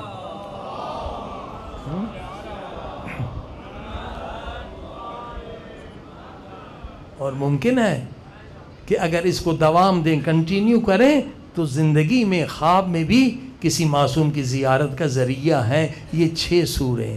اب انہی میں سے جو ایک آیت ہے حب دنیا کو ختم کرنے کے لیے زبردست آیت ہے. یا ایھا الذین آمنوا اتقوا اللہ فلتنظر نفس ما قدمت لغد، ما قدمت لغد. یہ جملہ کروڑ ڈالر سے عظیم تر ہے اگر اس کو سمجھیں. تقوی نہیں ہو سکتی، متقی نہیں بن سکتا، کوئی حبیب ابن مظاہر نہیں بن سکتا، کوئی حور نہیں بن سکتا، کوئی سلمان نہیں بن سکتا. خدا فرماتا تقوی کب آئے گی؟ جب دنیا کی محبت تیرے دل سے نکلے گی. عاشق مال کبھی عاشق حسین نہیں ہو سکتا، عاشق دنیا کبھی عاشق علی نہیں ہو سکتا، متقی نہیں ہو سکتا. کیسے متقی بنو گے؟ فَلْتَنْظُرُ الْإِنسَانُ مَا قَدَّمَتْ لِغَدٍ. اے انسان، تو نے کل کے دن کے لیے کیا جمع کیا ہے؟ قرآن کہہ رہا ہے تو سمجھ رہا ہے جو 1 کروڑ بینک میں یہ میری پراپرٹی ہے. غلط ہے، یہ تیرا وہم ہے، یہ تیرا خیال ہے. دولت یہاں رہ جائے گی، تو خالی ہاتھ قبر میں رہ جائے گا. تو سمجھتا ہے جو میری 1000 ایکڑ زمین ہے یہ میری ملکیت ہے، یہ بھی وہم ہے. زمین یہاں رہ جائے گی، تو اکیلا قبر میں جائے گا. تو سمجھتا ہے کروڑوں کا بنگلہ بنایا یہ میری ملکیت ہے، بنگلہ یہاں ہی رہ جائے گا. تو بغیر بنگلے کے جائے گا، یہ تیری پراپرٹی نہیں ہے. اب کوئی کہے مولانا کیا کہہ رہے ہیں، یہ میرا گھر ہے، میری پراپرٹی ہے. میں نے کہا ٹھیک ہے، اگر یہ تیری پراپرٹی ہے تو مرنے کے بعد تیرے ہی بچے تیرے کپڑے اتار کر اس گھر سے تجھے کیوں نکال دیتے ہیں؟ بتلاتے ہیں کہ یہ تیرا گھر نہیں ہے، یہ تیری پراپرٹی نہیں ہے، تیرا خیال ہے، تیرا وہم ہے. یہ بھی میرا، یہ سونا میرا، پیسہ میرا، ڈالر میرا. اے انسان نادان نہ بن، شیطان کے دھوکے میں نہ آ. جیسے شمر شیطان کے دھوکے میں آیا. عاشق مال کبھی عاشق امام زمانہ نہیں بن سکتا. پہلے اس محبت کو نکال. یہ محبت دنیا نجاست ہے. مولا فرماتے الدنیا جیف ہے، یہ دنیا کیا ہے؟ بدبودار چیز ہے، اور اس کے طالب کتا کتے ہیں، کتے ہیں، کتا نہ بن۔ مولا حسین کتے کی شفاعت کرنے والا نہیں ہے، اسی لیے خمس واجب کیا۔ اگر تو خمس نہیں دیتا تو کتا ہے، انسان تب بنے گا جب اللہ کی راہ میں مال دے گا۔ مولا کہتے دنیا جیفا ہے، دنیا ڈھونڈ، بدبودار چیز ہے، اس کے عاشق کتے ہیں۔ ارے دنیا کی محبت کیسے نکال؟ قرآن بتا رہا ہے یہ تیری پراپرٹی نہیں ہے، یہ تیرا وہم ہے، یہ تیرا خیال ہے۔ تیری پراپرٹی کیا ہے؟ ما قدمت لغدین، لغدین، دیکھ تیری پراپرٹی وہ ہے موت کے جھٹکے کے بعد جو چیز تجھ سے جدا ہو جائے وہ تیری نہیں، وہ تیری پراپرٹی نہیں، وہ تیرا وہم ہے، وہ تیرا خیال ہے۔ تیری پراپرٹی وہ ہے جو موت کے بعد بھی تجھ سے جدا نہ ہو۔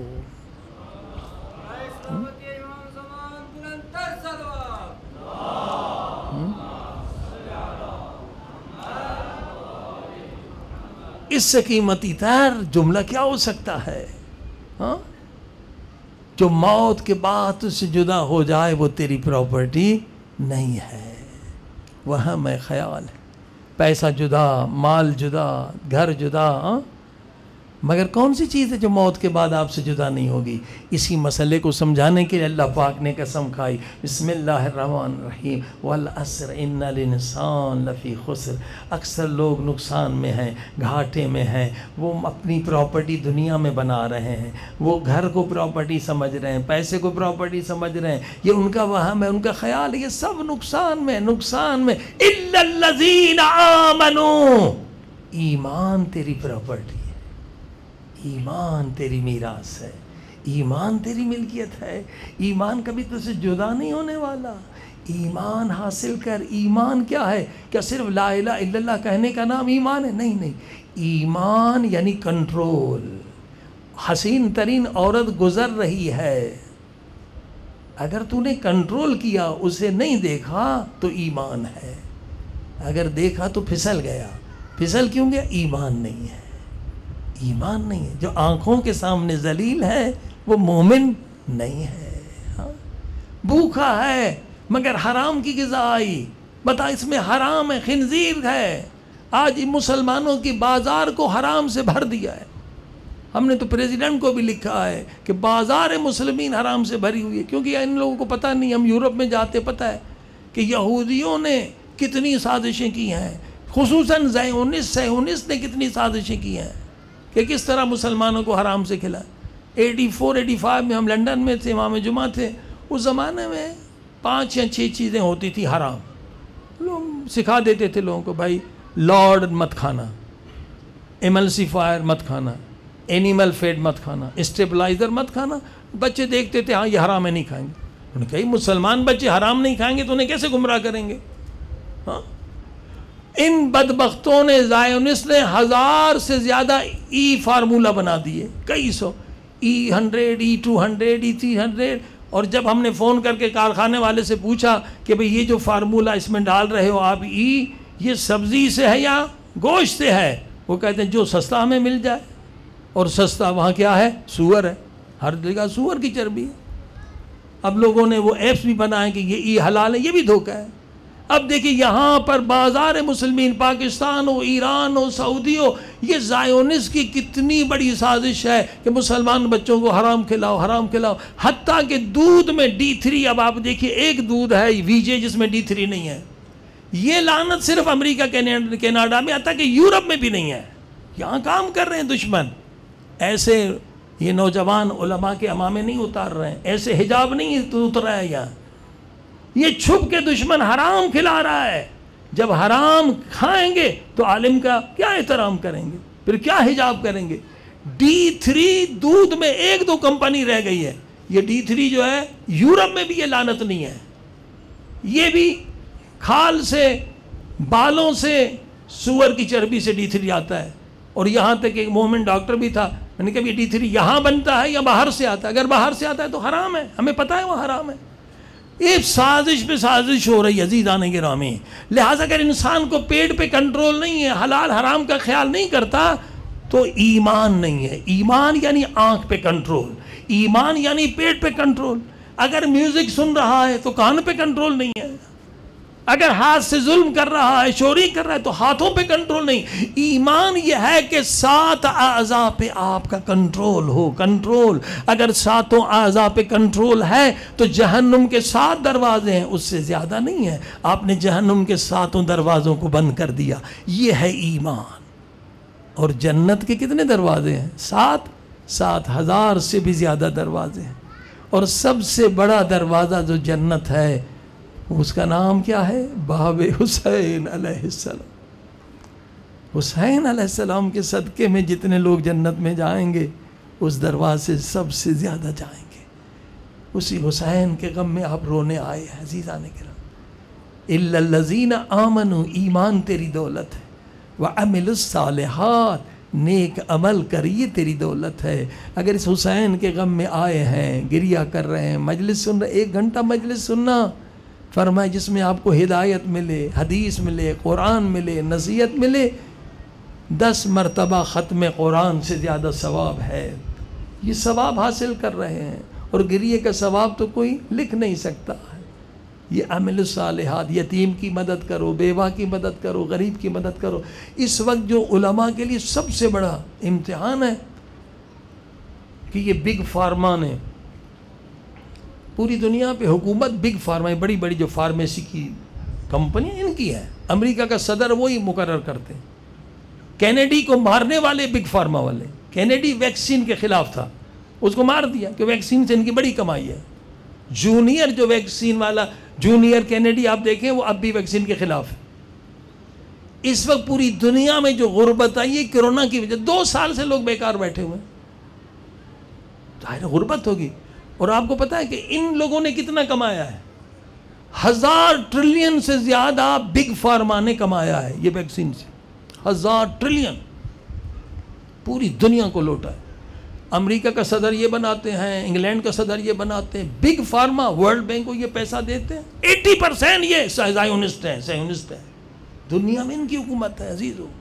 ہم کہتے ہیں امریکہ مرد آباد، امریکہ مرد آباد. امریکہ کی روح بگ فارما ہے جس کو $1 ملین ہم دیتے ہیں ان کی دوائی لے کر. ہم بگ فارما کو دے. اصل روح امریکہ کی یہ ہے، ہم پتہ ہی نہیں ہمیں. روح ہے امریکہ کا. صدر یہی تعین کرتے ہیں. یہ ٹرمپ بدبخت پہلے ان کے ساتھ تھا، پھر مخالف ہو گیا تو ٹرمپ نے 5 بلین خرچ کیے، بگ فارما نے 8 بلین. وہاں تو پیسے کی کھیل ہے، ہار گیا. تو یہ ملعونین دنیا میں اس وقت غربت جو آئی ہے یہ بگ فارما کی وجہ سے. اب آپ مومنین کا، علماء کا زیادہ ذمہ، کیسے غریبوں کی مدد کریں؟ ہمارے پاس اہل بیت ہے، ہمارے پاس قرآن ہے. اب پاکستان میں مزدور جو مزدوری اسے ملتی ہے بعض شہروں میں 300 روپیہ یا 400 روپیہ، وہ اگر ہوٹل پہ کھانا کھائے صرف اپنا پیٹ بھر سکتا ہے، بچوں کو کیا دے گا؟ عزیزو آپ کا کام ہے کہ غربت کے ساتھ، فقر کے ساتھ جہاد کریں. ہمارے پاس اہل بیت ہیں، ہمارے پاس قرآن ہے.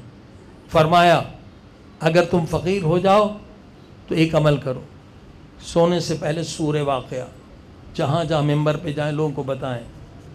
غیب سے مدد ہوتی ہے، غیب سے. ہم نے خود تجربہ کیا. جس نے بھی سورہ واقعہ کا ختمہ نکالا اور پھر ہر دن 1 مرتبہ پڑھے. ختمہ یہ کہ ہر دن سونے سے پہلے 3 مرتبہ، شب جمعہ 8 مرتبہ، 40 دن یہ عمل کیا.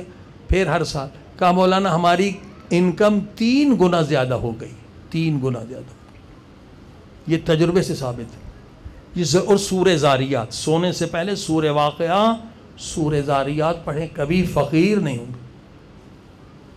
ایک بیچارے ہمارے دوست تھے، قرضی تھے، قرضدار تھے. کہا مولانا کوئی نوکری مجھے مل جائے 25,000 روپے کی تو میرا قرض اتر جائے گا. کافی پرانی بات ہے. کسی نے انہیں یہ ذکر بتا دیا.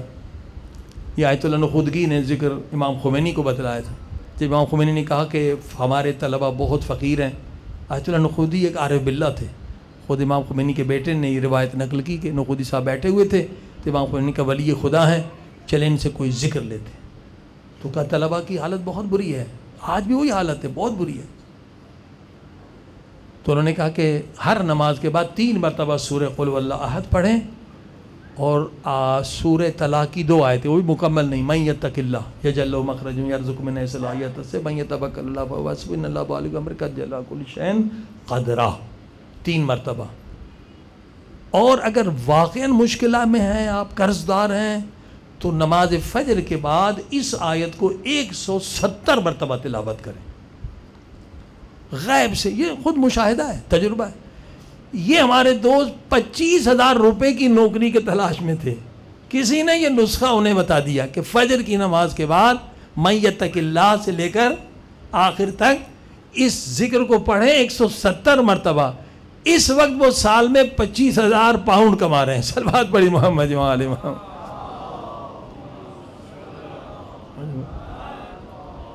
یہ قرآن کے معجزے ہیں۔ قرآن میں ہر مشکل کا حل ہے، مگر ظالمین کے لیے نہیں، مومنین کے لیے۔ لا یمسہ الا المطہرون۔ اگر قرآن کے ذریعے سے فقر کو مٹانا چاہتے ہیں تو 7 اعضاء گناہ سے پاک ہونے چاہیے، رزق پاک ہونا چاہیے، صرف حلال نہیں، حلال بھی ہو، طیب بھی ہو، تو یقیناً قرآن سے آپ کو فیض ملے گا۔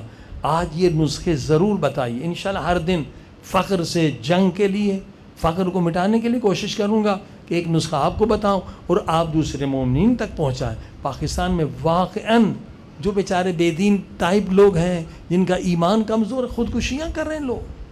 اس قدر غربت ہے، اس قدر آفت ہے، اور جو حکمران ہیں وہ سب لوٹ رہے ہیں، کوئی بھی پاک نہیں ہے، سارے چور ہیں۔ ہماری عوام کبھی اس چور کے پیچھے، کبھی اس چور کے پیچھے۔ کسی نے آئی لینڈ لیا ہوا ہے، کسی کی جو ہے جب ریٹائر ہوتا ہے تو خبروں میں آتا ہے کہ اس کی آمدنی، غریب ملک ہے، لوگ بھوک سے مر رہے ہیں، 30 ملیارڈ ڈالر اس کی ملکیت ہے۔ بتائیے، 30 ملیارڈ ڈالر۔ ہاں، سارے چور ہیں۔ دعا کریں کہ کوئی متقی حکمران ملے، کوئی نیک حکمران ملے۔ کوئی پارٹی نہیں، ہمارے لوگ بھی ایسے کبھی اس کے پیچھے ڈبکی بجا رہے ہیں، کوئی اس کے پیچھے ڈبکی۔ ارے یہ سب چور ہیں، ان کے سب کے گھر باہر ہیں، ان کے فلیٹ ہیں، ان کے بنگلے ہیں، ان کے بڑے بڑے، انہوں نے آئی لینڈ خریدے ہوئے ہیں خبیثوں نے، پورا عوام کا خون پی رہے ہیں۔ آپ علماء ان کی مدد کریں، عوام کو مدد کی ضرورت ہے، اور انشاءاللہ ایسی دعائیں بھی بتائیں، ایسے طریقے بھی بتائیں تاکہ لوگ بیچارے اس غربت سے نجات کریں۔ صلوات پڑھیں محمد و آل محمد۔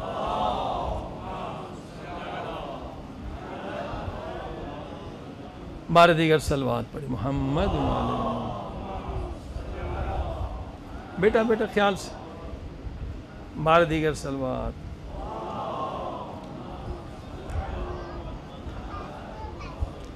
اگر آپ تھوڑا آگے آ جائیں، لوگ باہر کھڑے ہیں، تھوڑی سی رحمت فرمائیے، آگے آ جائیے۔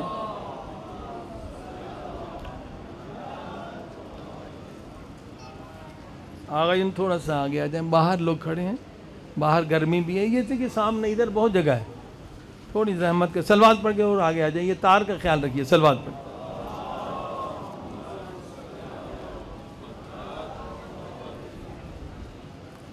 بار دیگر صلوات پڑھ، آ جائیے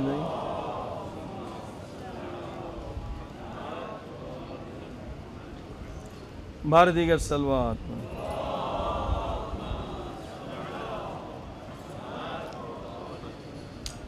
کچھ علمی باتیں بھی سر مختصر۔ محرم کا آغاز ہو چکا ہے، اور جو دشمنان اہل بیت ہیں اس عزاداری کے بھی دشمن ہیں۔ عزاداری ہماری طاقت ہے، اگر عزاداری نہ ہوتی تو ہمارا مذہب اتنی تیزی سے دنیا میں نہ پھیلتا۔ خصوصاً رونے پر لوگ مذاق اڑاتے تھے، اعتراض کرتے تھے کہ آپ روتے رہتے ہیں، اور رونے سے ڈپریشن آتا ہے، اسٹریس آتا ہے، آپ کی زندگی میں خوشیاں نہیں ہوتی ہیں، آپ بس روتے ہی رہیں، 2 مہینے 8 دن روتے رہتے۔ یہ لوگ بیچارے جاہل ہیں، قرآن سے بھی بے خبر ہیں اور سائنس سے بھی بے خبر ہیں۔ رونے کے اتنے فوائد ہیں، انشاءاللہ ابھی آپ سنیں گے، آپ بھی حیران ہو جائیں گے کہ آپ کو بھی پتہ نہیں ہوگا جو آپ کو مولا حسین کے صدقے میں یہ رونا ملا ہے نا، اس کے کتنے فوائد۔ قرآن کریم کی آیت ہے، ترى اعینہم تفیض من الدم، جو عاشقان خدا ہیں، عاشقان رسول ہیں، جب قرآن سنتے ہیں تو ان کے آنکھوں سے آنسو بہنا شروع ہو جاتے. یہ نوٹ کر لیں، بہت قیمتی چیز بتلا رہا ہوں کہ جب ہم روتے ہیں تو کیا ہوتا ہے باڈی میں. لوگ سمجھتے ہیں کہ ہمیں نقصان ہوتا ہے یا فائدہ ہوتا ہے. سائنٹیفیکلی میڈیکل ریفرنس کے ساتھ عرض کر رہا ہوں. ایک چیز ہے آکسیٹوسن، یہ ہارمون ہے، اسپیل بھی OXYTOCIN. جب ہم روتے ہیں تو آکسیٹوسن ایک ہارمون ہمارے دماغ سے نکلتا ہے. اب یہ آکسیٹوسن جو ہے کتنی قیمتی چیز ہے اور اس سے آپ کے باڈی پر کیا ہوتا ہے وہ سن کے آپ حیران ہو جائیں گے. صلوات پڑھی محمد والے.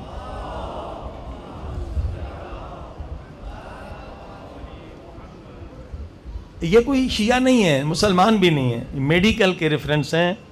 کہتے ہیں studies have shown that oxytocin can increase generosity. جو انسان روتا ہے، رونے سے اللہ پاک اسے سخاوت عطا فرماتا ہے. آپ کے اندر سخاوت کا جذبہ پیدا ہوتا ہے. اور حدیث میں السخی قریب من اللہ، قریب من الجنہ، قریب من الناس.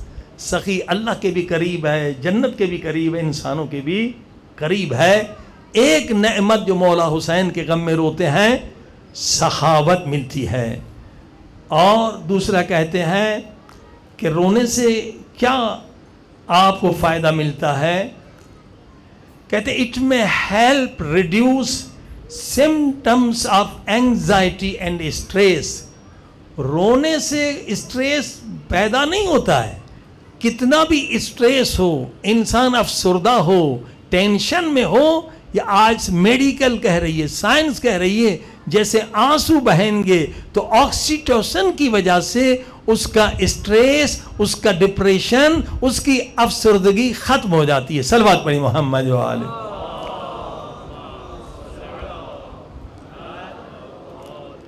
بار دیگر صلوات پڑھ دیں محمد.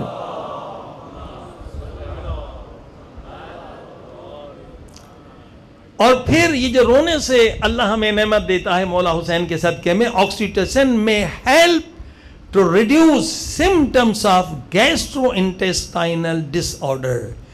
آنتوں کی ایک بیماری ہے، اس رونے کے صدقے میں اس بیماری سے بھی آپ محفوظ ہو جاتے ہیں. صلوات پڑھ دیں محمد والے محمد.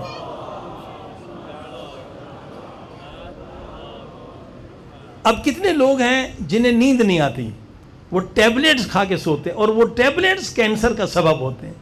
کہتے ہیں اگر آپ روئیں اور آکسیٹوسن آپ کے بدن سے نکلے تو کیا فائدہ ہوگا. It may improve sleep quality and reduce the risk of sleep disorder. آپ بہت اچھی نیند سوئیں گے جب مولا حسین کے غم میں رو کے جائیں گے. صلوات پڑھی محمد وآل محمد.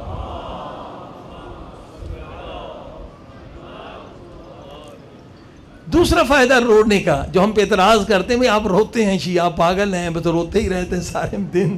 یہ دیکھیں آکسیٹوسن، یہ سائنٹیفیکل فیکٹ ہے، ایک حقیقت ہے. جب روتے ہیں آکسیٹوسن ہمارے باڈی سے آرگن نکلتا ہے، وہ کیا کرتا ہے؟ It may help to regulate blood pressure and reduce the risk of cardiovascular disease. یہ رونے سے جو ہے بلڈ پریشر کبھی آپ کا اوپر نہیں ہوگا اور کبھی آپ کو دل کی بیماریاں نہیں ہوں گی. اکثر بیماری میں جو لوگ مرتے ہیں وہ ہارٹ اٹیک، دل کی بیماری سے. دل کی بیماری سے محفوظ ہو جائیں گے اگر دل میں حسین کی محبت کے آنسو ہیں. صلوات پڑھ دیں محمد وآل.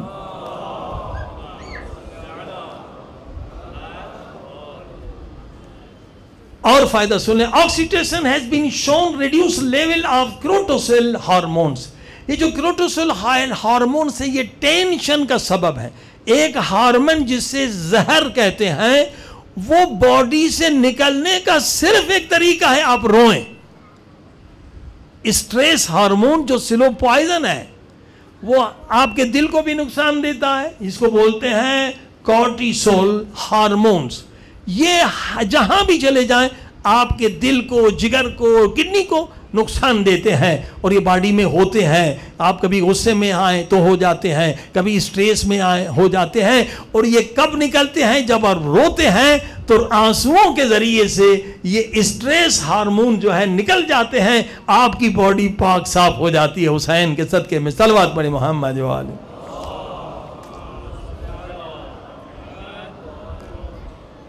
دیکھیے اصل انسان کا نروس سسٹم ہوتا ہے، نروس سسٹم ایسا بھی نظام، وہ ختم ہو جائے انسان ختم ہو جاتا ہے۔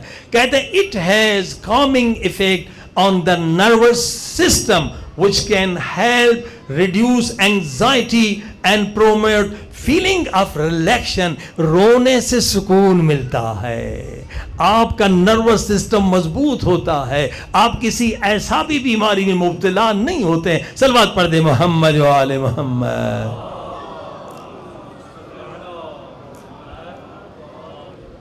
اب کیونکہ بہت زیادہ ہیں، میں سب تو اس وقت نہیں بتا سکتا، اور بھی اس میں کیا کیا رونے کے اور بڑے ہارمونز ہیں، کیا کیا ہوتا ہے انشاءاللہ کل کی مجلس میں۔ صلوات پڑھ دے محمد و آل۔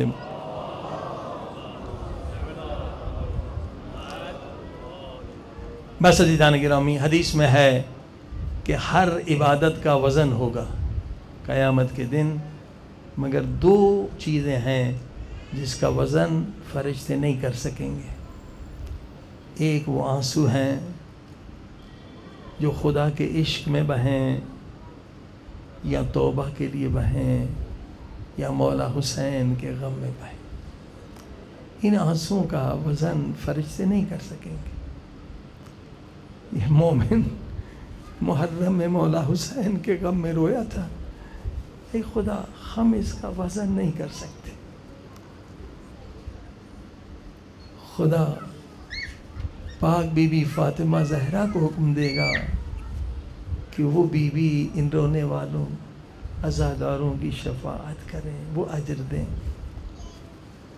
اور دوسری وہ چیز جس کا وزن نہیں ہو سکتا، وہ شہید کا خون ہے جو زمین پہ گرتا ہے، اس کا بھی کوئی وزن نہیں کر سکتا ہے۔ یہ دو عبادتیں ہیں، الحمدللہ یہ دونوں نعمتیں اللہ پاک نے ہم شیعوں کو عطا فرمائی ہے۔ آئیے پہلے معرفت خدا میں روئیں، عشق خدا میں روئیں، پھر مولا حسین کے غم میں روئیں۔ خدائے من،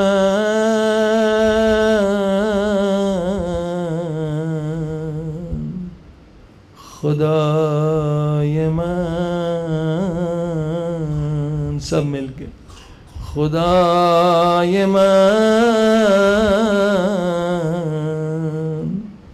خدائے من، خدائے من، خدائے من، ان تو و کرامت و بزرگی و عنایت، ان من و جرم من و خطای من، خدای من، خدای من، سب مل کے خدای من، خدای من، خدای من، خدای من۔ اے خدا آج کی رات تو نے کتنا بڑا احسان مجھ جیسے گنہگار پہ کیا، اس جگہ پہ لے آیا ہے جہاں پاک بی بی فاطمہ زہرا تشریف لاتی ہیں۔ کس جگہ پہ بیٹھے ہیں آپ؟ اس جگہ پہ بلایا ہے جہاں امام زمانہ تشریف لاتے ہیں۔ کسی نے امام زین العابدین کو دعوت دی، مولا مجلس میں آئیے۔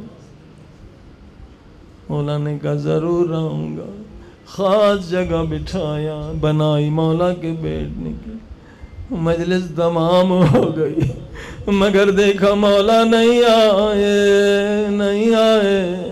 مولا کبھی وعدہ خلافی نہیں کر سکتے، یقیناً مجھ سے کوئی خطا ہو گئی، مگر دیکھا مجلس ختم ہو گئی، لوگ چلے گئے، مولا سجاد جوتوں کی جگہ پہ زاروں قطار رو رہے ہیں، قدموں پہ گرے، مولا آپ نے کیا کیا؟ میں نے آپ کے لیے اوپر اسٹیج میں جگہ بنائی تھی، مولا آپ جوتیوں کی جگہ پہ کیوں بیٹھ گئے؟ مولا فرمانے لگے میں آ رہا تھا مگر میں نے دیکھا میری دادی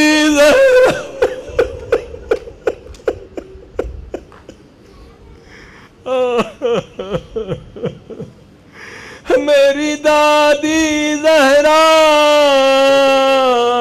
مجلس میں آئی ہے، میں دادی کے احترام میں جوتیوں کی جگہ پہ بیٹھ گیا۔ اے خدا کتنا تو نے کرم کیا، خدائے من خدا خدائے من خدا، صدا اور آزاد کو نہیں، ہم سب مل کے خدائے من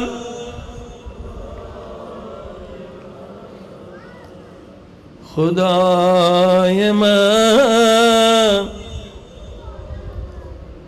تو مرا صدا زدی بندے من ترا صدا زنم خدائے من، ہمیں باہم خدائے من خدائے من خدا، ماشاءاللہ خدائے من خدائے من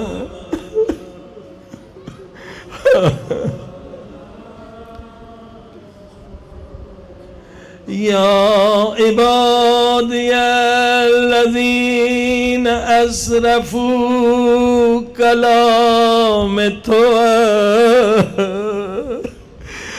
ربنا اغفر لنا ندائے من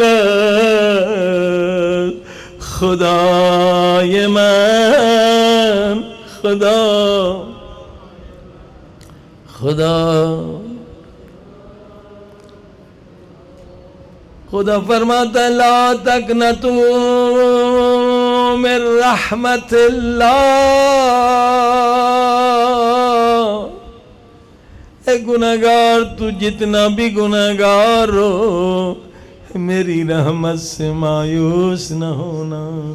اگر اس جملے کی تفسیر بیان کروں خدا کیا کہہ رہا، اے گناہگار اگر تیرے گناہ آسمان کے ستاروں سے بھی زیادہ ہیں تب بھی میری رحمت سے زیادہ نہیں ہو سکتے۔ اگر تیرے گناہ درختوں کے پتوں سے بھی زیادہ ہیں تب بھی میری رحمت سے زیادہ نہیں ہو سکتے۔ اگر تیرے گناہ ریگستان میں ریت کے ذروں سے بھی زیادہ ہوں تب بھی میری رحمت سے زیادہ نہیں ہو سکتے۔ اگر تیرے گناہ بارش کے قطرات سے بھی زیادہ ہوں تب بھی میری رحمت سے زیادہ نہیں ہو سکتے۔ آج حسین کے صدقے میں تیرے سارے گناہ بخش دوں گا۔ یہ حسین کا مہینہ، کروڑوں لوگ حسین کے صدقے میں بخشے جاتے ہیں۔ امام زین العابدین، میرا قیدی امام، میرا مظلوم امام، میرا بیمار امام، وہ امام جو نہ بابا کو کفن دے سکا، نہ زندان شام میں بہن سکینہ کو، مجھے نہیں معلوم سجاد نے سکینہ کو کیسے کفن دیا۔ وہ مظلوم امام، مظلوم امام جسے جلتے ہوئے خیموں سے بی بی زینب نے نکالا، وہ امام فرماتے ہیں، قیامت کا جملہ ہے، بڑا نورانی جملہ، امام فرماتے ہیں خدا تو گناہگار بندے کو اتنا بلاتا ہے، اتنا بلاتا ہے، اتنا بار بار بلاتا ہے۔ کیسے بار بار بلاتا ہے؟ ہر شب جمعہ خدا کہتا ہے آ جا اے گناہگار، اتنے بھی گناہ کی میں تیرے بخش دوں گا، گناہگار نہیں آیا۔ ماہ مبارک رمضان آیا، خدا کہتا ہے آ جا، یہ گناہگاروں کی مغفرت کا مہینہ ہے، تیرے سارے گناہ بخش دوں گا، گناہگار نہیں آیا۔ خدا شب قدر ایک رات آ جا، آ کے معافی مانگ لے، ایک رات 70 سال کی عبادت کا ثواب دوں گا۔ گناہگار نہیں آیا، غافل نہیں آیا۔ پھر خدا یوم عرفہ کا انتظار کرتا ہے، کہتا ہے گناہگار یوم عرفہ اگر کافر بھی آ کے توبہ کرے میں اسے بھی بخش دوں گا، تو مومن ہے، تو مسلمان ہے، آ جاؤ۔ مگر یہ غافل انسان پھر بھی نہیں آئے۔ اب محرم کا مہینہ شروع ہوا، خدا کی طرف سے پیغام ہوا، او گناہگارو آ جاؤ، علی اکبر کے صدقے میں بخش دوں گا، مجھے علی اصغر کی ننھی سی گردن کا واسطہ دو، میں تیرے سارے گناہ بخش دوں گا۔ یہ حسین کا مہینہ، او گناہگار آ جاؤ، مجھے عباس کے کٹے ہوئے بازوؤں کا واسطہ دو، میں تمہارے گناہ بخش دوں گا۔ اے گناہگار نہیں آیا۔ پھر سفر کا مہینہ آتا ہے، خدا کی طرف سے رحمت عام، یہ زینب کے اجڑنے کا مہینہ، آ جاؤ مجھے زینب کے زخمی سر کا واسطہ دو، تمہارے سارے گناہ بخش دوں گا۔ یہ سکینہ کے یتیمی کا مہینہ ہے، مجھے سکینہ کے زخمی کانوں کا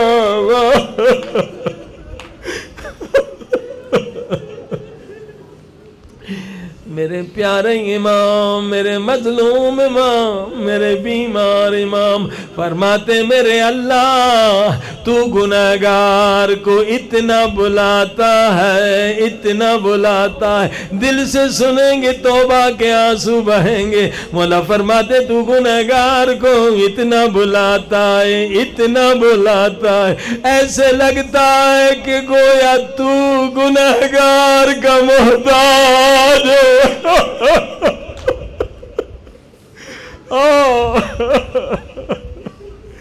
اے خدا میں محتاج ہوں، تو غنی ہے میں فقیر ہوں، سب مل کے کہے خدائے من، خدائے من، خدا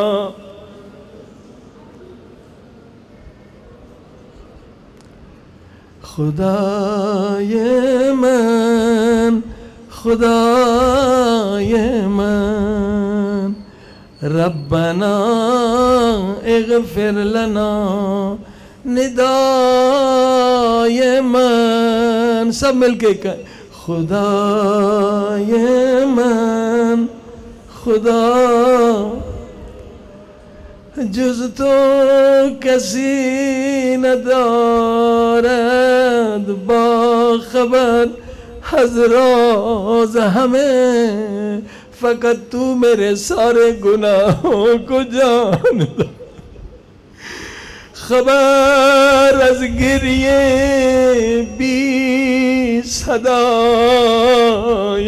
من، سب مل کے خدائے من، خدا سب ملن آواز خدائے من، خدا بے حسین قسم مرا بصاحب الزمان ببخش۔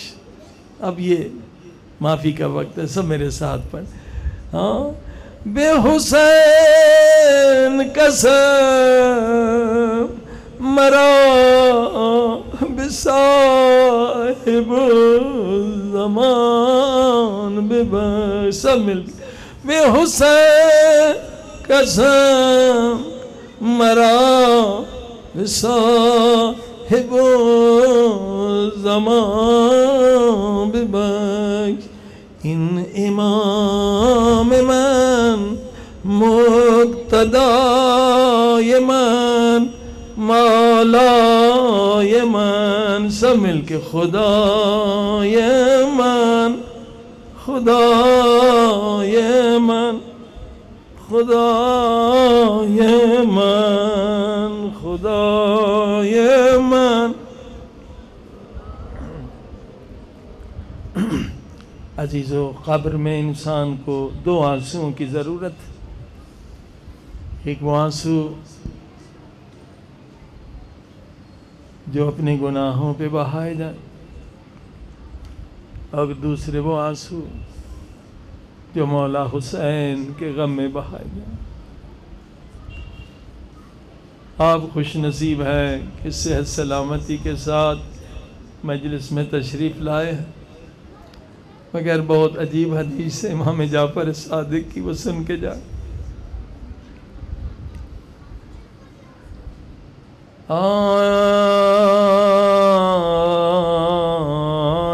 حسین، امام جعفر صادق فرماتے ہیں جب بھی میرے دادا حسین کی مجلس بپا ہوتی ہے، اے مومنو یہ نہ سمجھنا تم خود اٹھ کر آ گئے ہو۔ بہت معرفت کی حدیث ہے، آپ جتنے یہاں بیٹھے ہیں نا یہ نہ سمجھے آپ خود اٹھ کر آئیں، امام کہہ رہے ہیں جب بھی میرے دادا حسین کی مجلس ہوتی ہے یہ نہیں سمجھو تم خود اٹھ کے آ جاتے، نہیں، کیا چیز پیچھے راز ہے۔ فرماتے ہیں جب بھی میرے دادا حسین کی مجلس بپا ہوتی، یہ شیعوں نہ سمجھو تم خود اٹھ کے چلے آتے۔ امام فرماتے ہیں میں خود تمہارے ایک ایک کے در پہ آتا ہوں، زمانے کی امام ہے، اور تمہیں تمہارے نام سے دعوت دیتا ہوں۔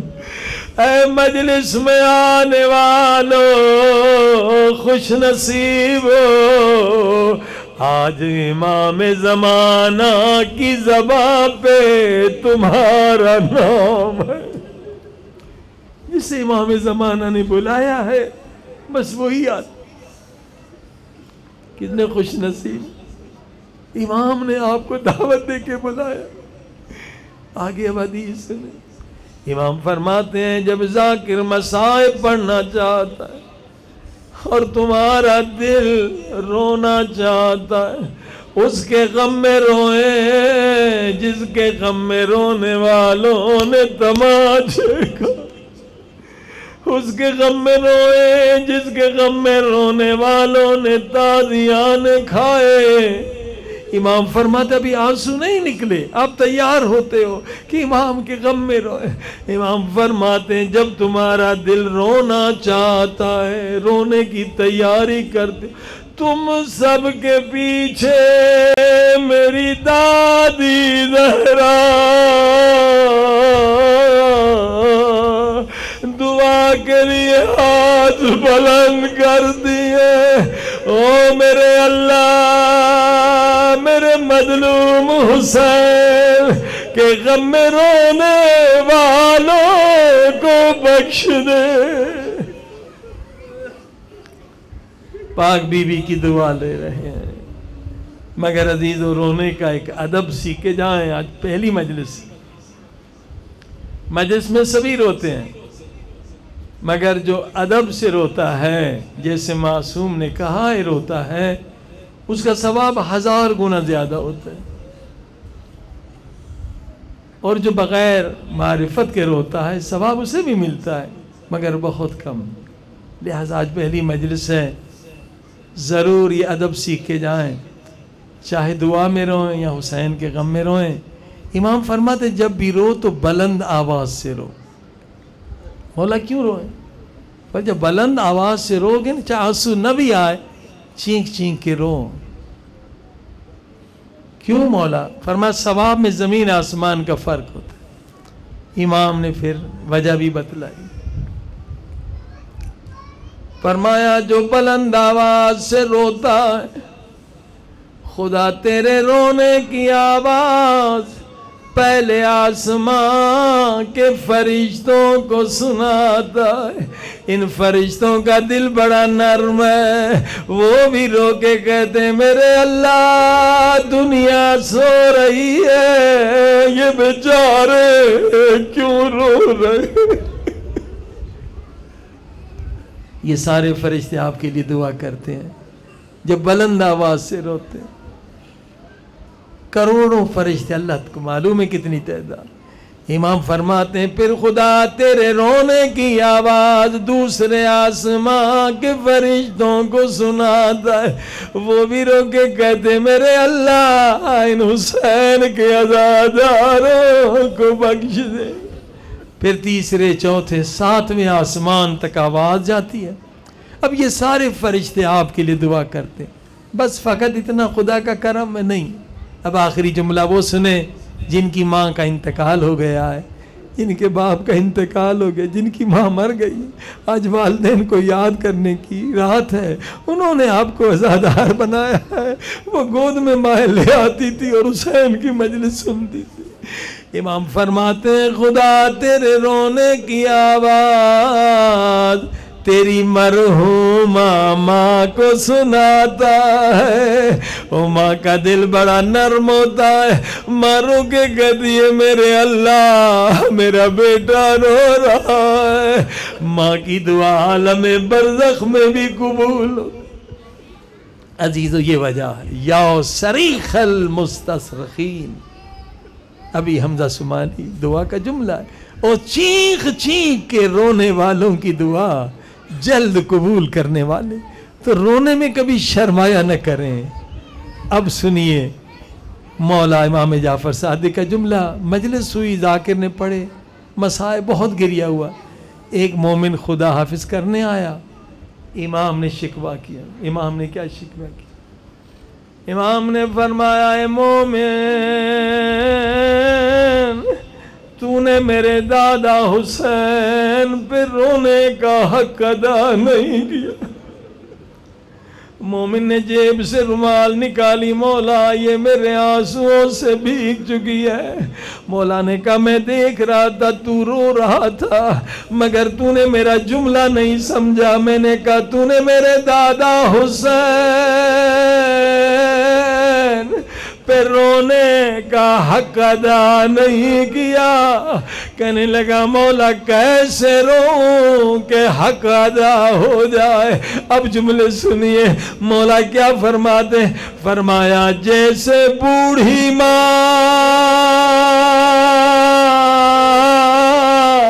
وہ جوان بیٹے کی لاش پہ بین کر کے روتی ہے، اگر رونا نہ آئے بین کیا کرو او مظلوم حسین، سب مل کے او مظلوم حسین، غریب الوطن حسین، او پردیسی حسین، خدا کو واسطہ دے او میرے اللہ اس وقت کا واسطہ جب شمر کے ہاتھ میں او خنجر تھا۔